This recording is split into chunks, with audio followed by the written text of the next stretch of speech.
Oke, bismillahirrahmanirrahim. Assalamualaikum warahmatullahi wabarakatuh. Alhamdulillahirrahmanirrahim. Sobat Mat, bertemu lagi dengan saya, Abah Am, di Map Podcast. Semua orang berhak sejahtera, maka berlomba-lombalah dalam kebaikan. Bagaimana kabarnya Sobat Mat? Hari ini kita akan berbagi dan kita akan mengulas salah satu chapter di buku Memahami Arti Perubahan. Singkat saja mungkin ya, akan terlalu panjang lebar. Ini nanti kita akan coba refleksikan salah satu chapter yang ada di dalam buku Memahami Arti Perubahan. Oke, kita random saja karena ini sifatnya acak. Kita random di mana saja berhentinya ya.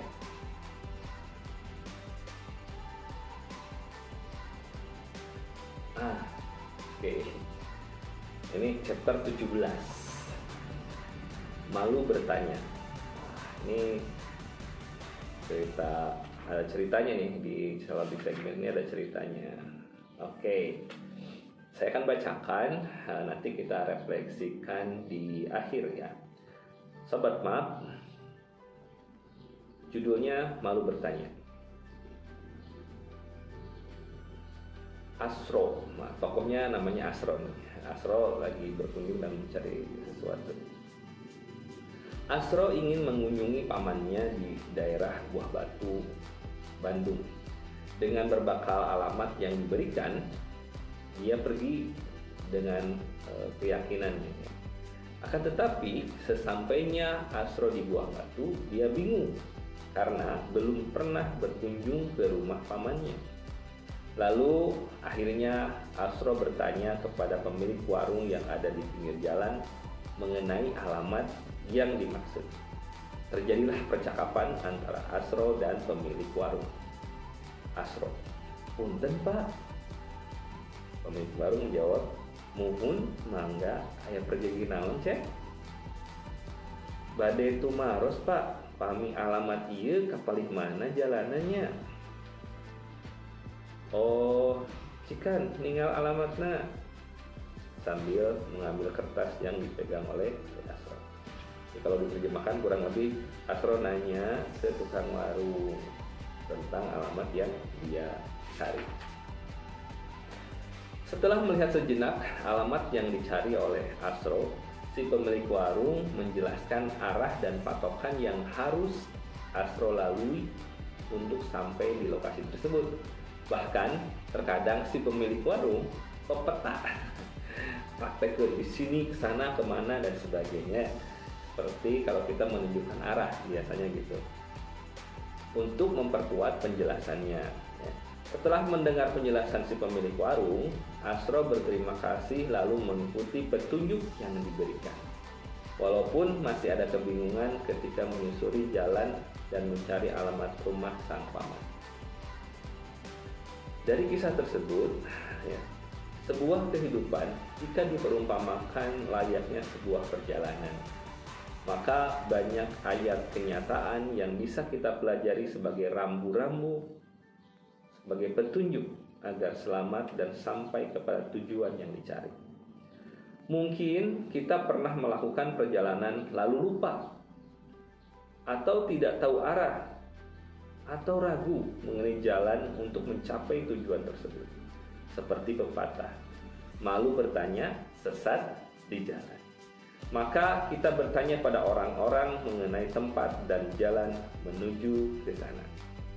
Seperti yang dialami Asro, dia memiliki alamat yang ingin dituju tapi tidak tahu harus kemana. Lalu dia bertanya dan mendapatkan penjelasan, tapi masih tersisa kebingungan. Bertanya mengenai sebuah alamat atau tempat, lokasi dalam sebuah perjalanan adalah situasi yang sehari-hari kita temui atau bahkan kita alami, yang sejatinya menyiratkan pesan dan makna. Yang pertama, situasi tersebut menggambarkan sebuah pencarian tujuan dan makna kehidupan, hakikat diri, dan kemana kita akan melangkah.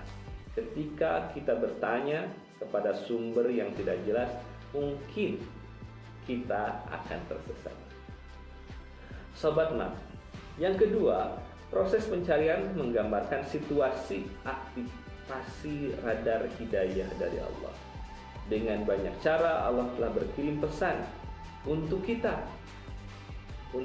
pelajari sebagai penguat fungsi sebagai hamba. Tapi sering kita berargumen mungkin belum diberi hidayah. Padahal jika kita mau sadar dan jika konsep hidayah itu diberikan dan diraih, bukan menunggu. Jadi kalau kita sadari konsep hidayah itu dicari, ya, bukan sekedar menanti atau dicari. Ini berarti ada yang memberi, ada yang menerima. Dan menerima di sini bukan dalam arti menunggu seperti Fir'aun yang baru mengakui keimanan ketika akan ditenggelamkan. Allah telah memberikan hidayah dalam beragam bentuk. Tapi kita sebagai penerima tidak siap atau tidak tahu atau bahkan tidak mau menerima petunjuk tersebut. Maka seperti layaknya sinyal alat komunikasi, keduanya harus on dan satu frekuensi untuk bisa terjalin menjadi sebuah komunikasi. Yang ketiga, terkadang kita tersesat bukan karena kita tidak tahu tujuan atau tidak memiliki petunjuk, akan tetapi belum tahu jalannya, atau kita lupa patokan di mana dan kapan kita harus belok, dan terkadang kita merasa tidak perlu bertanya pada orang lain yang mungkin lebih tahu. Kita memaksakan diri dengan prinsip dicari saja, nanti juga ketemu. Dalam banyak hal, kita telah diajarkan bahwa jika kita tidak menguasai tentang satu urusan, maka bertanyalah kepada ahlinya. Dalam konteks ini ada dua hal yang perlu digarisbawahi, yaitu motivasi untuk bertanya harus ada di dalam diri, sehingga kita akan terus mencari dan bertanya. Dan kita harus bertanya kepada orang yang tepat, sehingga informasi dan petunjuk yang kita butuhkan sesuai dan mengantarkan kita pada arah yang kita tuju, bukan yang sebaliknya. Oke, Sobat Map, malu bertanya sesat di jalan. Ini cerita si Asro ya, yang bepergian, yang mencari alamat ya. Ini situasi yang lumrah ya, yang terjadi sehari-hari dan kita temui. Mari kita bertanya pada orang yang tepat, bertanya dengan cara yang tepat, dan satu lagi, mau mengikuti penjelasan, mau mengikuti apa yang dijelaskan. Sehingga kalau kita terapkan dalam kehidupan sehari-hari, bertanya tentang apa? Tentang keilmuan, tentang praktik yang baik, tentang ibadah, tentang profesi dan sebagainya. Tanyakanlah pada orang yang tepat. Jangan sampai salah bertanya, karena jangankan tidak bertanya, salah bertanya saja kita bisa tersesat. Tapi paling tidak, mari kita tumbuhkan semangat untuk terus bertanya pada orang yang tepat, dalam arti kita mencari ilmu, mencari pengetahuan yang benar. Kalau kata filosofi orang Sunda, bodoh kudu alewo. Orang yang merasa bodoh itu harus mau bertanya. Dan kita adalah makhluk-makhluk yang tidak memiliki pengetahuan kecuali yang Allah berikan. Kalau kata malaikat ketika disungkun oleh Allah Subhanahu wa taala dalam Al-Qur'an, coba jelaskan apa yang tadi disebutkan oleh Adam. Kami tidak mengetahui sesuatu kecuali yang engkau ajarkan. Berarti ini semua perlu kita pelajari, perlu kita terus lakukan, yaitu bertanya pada orang yang tepat.